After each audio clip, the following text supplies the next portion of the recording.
Is Jahnavi and I welcome you to all in concept classes. हम अपना interpolation with unequal interval पढ़ रहे थे। आज उसमें हम नया एक सब टाइटल स्टार्ट करेंगे, that is our Lagrange's interpolation. ये आपकी एक नेम्ड इक्वेशन ले ले, theorem, method, whatever you want to say. ये जो लैग्रेंजेस है ये इंपॉर्टेंट है आपके पेपर के लिए, बिकॉज ये एक नेम्ड है। नेम्ड इक्वेशंस हो या थ्योरम्स हो बहुत इंपॉर्टेंट होती हैं, क्योंकि वो डायरेक्टली पेपर में पूछी जा सकती है। इनसे आपको थ्योरी पार्ट नहीं पूछा जाएगा, इसका आपको डेरिवेशन नहीं पूछा जाएगा, इससे आपसे डायरेक्ट क्वेश्चन पूछा जाएगा और 100% चांस है कि इस टॉपिक से क्वेश्चन आएगा। सो ये बहुत इंपॉर्टेंट है और आप जितना अच्छे से इसे पढ़ेंगे, मतलब जितना अच्छे से इसका फॉर्मूला पढ़ेंगे, इस इक्वेशन में जो भी है सिर्फ इसका फॉर्मूला ही है, फॉर्मूले का derivation nothing. You have to just learn the formula of Lagrange's. समझ में आया? देखिए फ्रेंड्स, हम अभी तक जितनी भी इक्वेशन सॉल्व कर रहे हैं या जितने मेथड्स पढ़ रहे हैं, वो इस इक्वेशन के अकॉर्डिंगली क्या करने के लिए फाइंड कर रहे हैं। या तो हमें x की वैल्यू दी रहती है और हमें y की वैल्यू फाइंड करने के लिए बोलता है, या फिर हमें बोलता है कि fx दिया है आपको, मतलब y दी है, x दी है, आप उसका पॉलिनॉमियल इंटरपोलेशन फाइंड कीजिए। मतलब क्या होता है इसका कि आप इक्वेशन फाइंड कीजिए जिसमें x की वैल्यू हम पुट करेंगे और हमें y मिलेगा। यही 2 टाइप्स के मेथड्स आपसे पूछे जा रहे हैं। तो लैग्रेंजेस एक थोड़ा सा इजी कॉर्नर देता है आपको क्वेश्चन सॉल्व। लैग्रेंजेस क्या करता है, आपको थोड़ा सा इजी कॉर्नर देता है क्वेश्चन सॉल्व करने के लिए, तो ये इंपॉर्टेंट हो जाता है पेपर के पॉइंट ऑफ व्यू से। देखिए फ्रेंड्स, इसमें बेसिकली होता है क्या है, मान लीजिए आपको कोई डेटा पॉइंट्स गिवन है, मतलब x की values that is arguments given है आपको, x0, x1, x2, x3, ठीक। उसके करस्पॉन्डिंग जो हमें y की वैल्यूज मिली हैं that is y0, y1, y2 and y3। समझ में आया? देखिए ये फॉर्मूला या लैग्रेंजेस कहता क्या है कि हमें अगर fx फाइंड करना है, fx क्या है, आपकी एक इक्वेशन है इंटरपोलेटिंग पॉलिनॉमियल फाइंड करने की। ये क्या कहता है कि मान लीजिए आपसे कोई पॉइंट दिया है x, मतलब ये डेटा दिया हुआ है हमें, अब बोला गया है कि यहाँ पर ही कोई इसको xi और yi मान लीजिए, ठीक। हमें बोला जाता है कि ये x पॉइंट गिवन है इस इंटरपोलेटिंग इक्वेशन में। इस इंटरपोलेशन का क्या मतलब होता है कि जितनी गिवन है टेबल उसी के अंदर वैल्यू है। इट मीन्स अगर ये आपसे x पूछा गया है तो ये इन्हीं के मिडल में ही कहीं पर लाई कर रही होगी। तो वो कहता है कि x की वैल्यू गिवन है, y की वैल्यू फाइंड कीजिए। तो यहाँ पर आप टोटल वैल्यू रख देते हैं और आपको आंसर मिल जाता है। एक क्वेश्चन पूछते हैं कि आप fx फाइंड कीजिए, उस केस में क्या होता है, आपको ये x नहीं दिया होता है, आपको कोई पॉइंट नहीं दिया होता है, आपको सिर्फ बोलते हैं कि यही वाली वैल्यूज पुट कीजिए जो आपको गिवन है और x के टर्म्स में ही fx की इक्वेशन फाइंड कीजिए। मान लीजिए आपको कोई पॉइंट x गिवन था, आप इसकी इक्वेशन कैसे बनाएंगे? देखिए स्टार्ट कहाँ से होगा, y0 से स्टार्ट होगा, ठीक। तो x minus x1, x minus x2, x minus x3 which is divided bye x0 minus x1, x0 minus x2, x0 minus x3 और यहाँ मल्टीप्लाई में क्या आएगा, y0। अब देखिए ये वैल्यू आई कहाँ से, ये आपको डायरेक्टली याद करनी होती है। आप अगर इसको याद कर सकते हैं तो कर लीजिए, लेकिन मैं आपको एक ट्रिक देती हूँ। देखिए ये क्या है, y0, मतलब ये क्या है आपका फर्स्ट फंक्शन पे है, मतलब फर्स्ट टाइम जब इस पे आपने जब वैल्यू फाइंड की। तो इस टेबल को आप याद कैसे कर सकते हैं, जब ऊपर वाला टर्म याद करेंगे, अगर यहाँ पर y0 लिखा गया है तो इन टर्म्स में x0 नहीं आएगा। मतलब देखिए y0 गिवन है तो आपको x तो लेना ही है ऊपर वाली वैल्यूज में। इस टर्म्स में सारे टर्म्स माइनस होंगे जो टेबल में दिए हैं, मतलब x1, x2, x3, x4, x5 जितने टर्म्स दिए हैं वो सारे को, मतलब अगर यहाँ x4 गिवन होता तो अभी हम यहाँ एक और टर्म लिखते that is x minus x4। मतलब जहाँ तक हमें टर्म दिया रहता है हम वहाँ तक ऊपर और नीचे वाले टेबल बनाते हैं। आप याद कैसे रखेंगे, अगर y0 दिया है तो ऊपर वाली कंडीशन में कहीं भी y0 सब्सट्रैक्ट होने नहीं आएगा। समझ में आया? अगर 4 होगा, 5 होगा, 6 जहाँ तक जाएगा। लेकिन y0 बोला है तो इसमें x0 ऊपर के केस में नहीं आएगा, ठीक। और नीचे के केस में क्या होगा, नीचे के केस में आपने ऊपर जो छोड़ा, क्या छोड़ा, x0, तो नीचे क्या होगा, x0 में से सारी वैल्यूज माइनस होंगी, x1, x0 minus x2, x0 minus x3। अब हमने x0 में से x0 क्यों नहीं माइनस किया, देखिए अगर हम x0 में से x0 माइनस कर देंगे यू विल गेट 0, 0 पूरे से मल्टीप्लाई होगा, वो पूरा टर्म ही 0 कर देगा। अगर आपका पूरा टर्म ही 0 हो जाएगा तो डिनोमिनेटर 0 हो जाएगा, विच इज इनफाइनाइट। तो हमें ये तो नहीं चाहिए, इसलिए हम नीचे वाली वैल्यूज को x0 माइनस x0 नहीं करते, ठीक। अगर y0 है तो ऊपर वाले टर्म्स में x0 नहीं आएगा, मतलब उस फंक्शन का इंटरवल नहीं आएगा माइनस होने। x में से सारी वैल्यूज माइनस होंगी उसको छोड़ के जो यहाँ पर गिवन है, और नीचे क्या होगा, जो गिवन है उसी में से सारी वैल्यूज माइनस होंगी उसको छोड़ के। मतलब देखिए अगर y1 होता तब ये क्या होता, x माइनस, अब यहाँ x0 आएगा, अब यहाँ आएगा क्या नहीं, x1 नहीं आएगा, फिर क्या करेंगे, x minus x2, x minus x3। समझ में आया।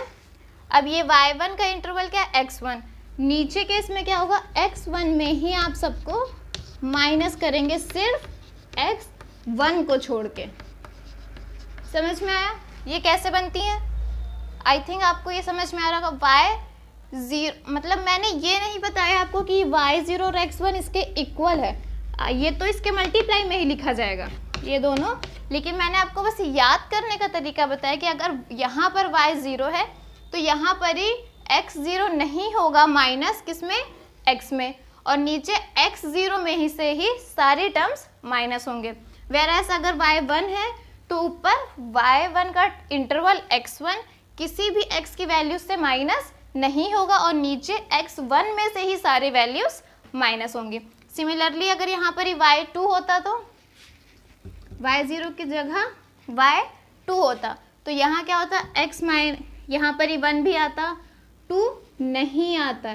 देखिए कैसे स्टार्ट होता, x माइनस x0 आता, बिल्कुल, x माइनस x1 आता, x माइनस x2 नहीं आता, ठीक, x माइनस x2 नहीं आता बिकॉज यहाँ पर ही y2 है, देन x माइनस x3 आएगा, फिर यहाँ पर से हमने छोड़ा क्या था, x2, तो उसी x2 में से अब सारी वैल्यूज माइनस होंगी। समझ में आया, x2 minus x0, x2 minus x1, x2 minus x3, but x2 minus x2 नहीं होगा y2 के केस में। समझ में आई आपको ये टेबल, ठीक। अब देखिए इस टेबल को हम बनाएंगे कितनी देर तक, कितनी लंबी ये टेबल हमारी बनने वाली है। तो ये देखिए ये आपको 3 टर्म्स दिए हैं, तो आप कहाँ तक बनाएंगे, y3 तक। समझ में आया, y3 तक। अगर ये y4 तक दी होती तो कहाँ तक बनाते टेबल आप, y4 तक, देन y5 तक दी होती तो y5 तक, मतलब y की वैल्यू जहाँ तक गिवन है वहाँ तक आपको ये इवैल्यूएशन करना होता है। देखिए अगर हम y3 के लिए करेंगे तो फर्स्ट टर्म y0 के लिए लेंगे, पहले लिख लिया करिए आप, y0 है तो आपकी टेबल कैसे बनेगी, x माइनस x0 नहीं आएगा, x1, then x minus x2, x minus x3। समझ में आया, डिवाइडेड बाय नीचे क्या आएगा, x0 ही आएगा, जो हमने ऊपर छोड़ा वही आएगा, इससे क्या माइनस होंगे, x1, x0 minus x2, x0 minus x3।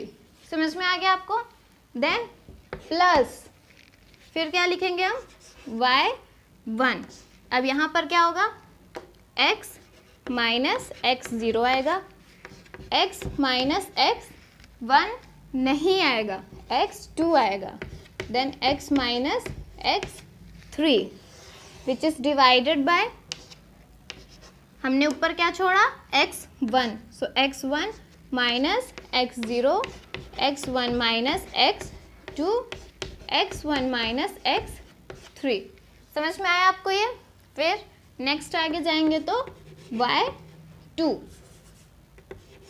y2 के लिए कैसे बनाएंगे, x में से x0 माइनस होगा, x में से x1 माइनस होगा, x में से x2 माइनस नहीं होगा, x में से x3 माइनस होगा। ठीक, अपॉन में क्या आएगा, ऊपर क्या छोड़ा हमने, x2, सो x2 minus x0, x2 minus x1, x2 minus x3। समझ में आया आपको? सिमिलरली थर्ड केस y3, यहाँ पर क्या आएगा, ऊपर के केस में x minus x0, x minus x1, x minus x2, x minus x3 नहीं आएगा। अपॉन में क्या आएगा इसके, x3 minus x0, x3 minus x1, x3 minus x2। समझ में आया? ये टेबल का इवैल्यूएशन हमने y3 तक क्यों किया, क्योंकि हमें टर्म y3 तक दिया था, वैसे ही y4 तक देता है तो y4 तक जाते हैं हम। समझ में आपको कि ये टेबल कैसे बनती है? ये वैल्यूज़ भी आपको याद हो गई होंगी अगर आपने ध्यान से सुना होगा। y0 है तो ऊपर x0, x में से माइनस नहीं होगा, और नीचे x0 में से ही सारी वैल्यूज़ माइनस होंगी। सिमिलरली y1 में ऊपर x1 किसी में से माइनस नहीं होगा और नीचे x1 में से ही सारे टर्म्स माइनस होंगे। समझ में आया? अब एक क्वेश्चन करते हैं जिससे आपको ये पूरा कॉन्सेप्ट अच्छे से क्लियर हो जाए और ये आज ही के लेक्चर में ख़त्म हो जाएगा। ओके गाइस, हम अपना एक क्वेश्चन देखते हैं। देखिए इसमें क्या दिया हुआ है, x की वैल्यूज़ दिया है जिनको हमने इसको x0, x1, x2, x3, x4 मान रखा है, और ये जो वैल्यूज़ हैं ये y की वैल्यूज़ हैं। बोला क्या गया, हमें f3 की वैल्यू फाइंड करनी है, मतलब हमें x की जो वैल्यू दी है 3। समझ में आया? हम अपने फॉर्मूले को डिवाइड करके लिखेंगे, मतलब एक एक स्टेप लेंगे। कहाँ तक जाएगी ये, y4 तक दी है तो हम इवैल्यूएशन कहाँ तक करेंगे, y4 तक। लेकिन हम फर्स्ट y0 को ओपन करेंगे, उसको सॉल्व करेंगे और वैल्यूज़ लेंगे और लास्ट में सबको ऐड कर देंगे। उससे आप कंफ्यूज नहीं होंगे, बिकॉज एक साथ पूरा फॉर्मूला लिख के सॉल्व करना ऐसे ही होता है, बट कन्फ्यूज़न जब आप स्टार्ट करते हैं तो मैंने सब मेथड्स में बोला कि मेथड्स बहुत ईजी हैं, बस जो होता है कन्फ्यूज़न हो जाता है जिसकी वजह से सब गलत हो जाता है। तो आई थिंक आप ऐसे स्टार्ट कर सकते हैं। देखिए fx, x क्या दिया है 3, ठीक। अब देखिए जब हम y0 का केस लेते हैं तो क्या होता है, x माइनस x0 माइनस नहीं होता है, x1, x minus x2, x minus x3, ये कहाँ तक बनेगी, 4 तक बनेगी। सो x माइनस x4। समझ में आया? डिवाइड किससे होगा ये, y0 तो इंटरवल x0 से डिवाइड होगा, x0 minus x1, x0 minus x2, x0 minus x3 and x0 minus x4। समझ में आया? ये फर्स्ट है। इसके बाद क्या आएगा, प्लस y1 का वैल्यू प्लस y2 की value plus y3 plus y4 तक। पहले हम इसको सॉल्व कर लेते हैं। देखिए y0 की वैल्यू क्या है 1 मल्टीप्लाई, ठीक। x की वैल्यू क्या है 3 माइनस x1 मतलब 3 माइनस 1 यू विल गेट 2। समझ में आया? देन x की वैल्यू क्या है 3 माइनस क्या करना है 2, सो यहाँ क्या मिलेगा आपको 1 मल्टीप्लाई x की वैल्यू 3 माइनस क्या करना है आपको x3 दैट इज 4, सो यहाँ क्या आएगा माइनस 1 आ जाएगा। समझ में आया? देन 3 माइनस x4 की वैल्यू क्या है 5, यहाँ पर क्या मिलेगा आपको माइनस 2। समझ में आया? डिवाइड करेंगे, x0 की वैल्यू क्या है 0, सो 0 माइनस 1 मतलब 0 माइनस 1 क्या आएगा माइनस 1 मल्टीप्लाई, फिर 0 minus 2 so minus 2, then 0 minus 3, 0 minus 4 ये क्या होगा 0 minus 4 is minus 4, then 0 minus 5 is minus 5। समझ में आया? इससे क्या मिल जाएगा आपको, देखिए ये 2 से ये 2 डिवाइड, इस 2 से यहाँ पर क्या बचेगा 2, ये ऑल निगेटिव है तो पॉजिटिव, यहाँ पर ये डबल निगेटिव है तो ये पॉजिटिव। आपको क्या मिल जाएगा 1 अपॉन में 10। समझ में आ गया आपको? सो हमारा फर्स्ट वैल्यू मान लीजिए इसको हमने क्या बोला y डैश की वैल्यू क्या आ गई हमारे पास 1/10। समझ गए आप लोग? ऐसे ही क्या करते हैं y1 के केस में वैल्यू फाइंड करते हैं। ये ऐसे सॉल्व नहीं होगा, मैं आपको बता रही हूँ कि आपको कंफ्यूजन ना हो, ठीक। ऐसे तो हम सारा एक साथ फॉर्मूला लिख के सारी वैल्यूज पुट करके सॉल्व कर सकते हैं। नेक्स्ट क्या होगा, प्लस y0 के बाद क्या आएगा y1। इसकी वैल्यूज क्या होती है, x माइनस x0, x में से x1 माइनस नहीं होगा, x minus x2, x minus x3, then x minus x4। समझ में आया आपको ये? अब आगे चलते हैं। देखिए अब यहाँ पर नीचे क्या आएगा आपके पास, x1 आएगा, x1 minus x0, x1 minus x2, x1 minus x3, then x1 minus x4। समझ में आ गया आपको ये? आई होप आपको समझ आ रहा होगा। अब आगे चलते, देखिए x की वैल्यू क्या है आपके पास, x की वैल्यू क्या है आपके पास 3, y1 की वैल्यू क्या है, y1 की वैल्यू 14, मल्टीप्लाई करेंगे 3 माइनस x0 क्या है 0, सो यहाँ क्या आएगा 3, multiply 3 minus 2 is 1, then 3 minus 4 is -1, then 3 minus 5 is -2, upon में x1 की वैल्यू क्या है आपके पास 1, 1 माइनस 0 इज 1, देन 1 माइनस 2 मतलब 1 minus 2 is -2, then 1 minus 4 is -3, then 1 minus 5 is -4। समझ में आया? ये देखिए ये माइनस माइनस पॉजिटिव हो जाएगा, लेकिन यहाँ से एक माइनस आपके पास बच जाएगा। इस 3 से इस 3 को काट दीजिए, इस 2 को, यहाँ से 2 बचेगा, इस 2 को इससे काटिए 7, -7 बच जाएगा। इसकी क्या मान लेते हैं, इस वैल्यू को हम y डबल डैश, सो y डबल डैश की वैल्यू क्या है -7। समझ में आया आपको? आगे चलते हैं, अब कहाँ पर करेंगे, y2 प्लस y2 की वैल्यूज क्या होती हैं, x minus x0, x minus x1, x minus x2 नहीं होगा, x minus x3, x minus x4। समझ में आया? नीचे क्या होगा, y2 छोड़ा था सो x2 minus x0, x2 minus x1, x2 minus x3 and x2 minus x4।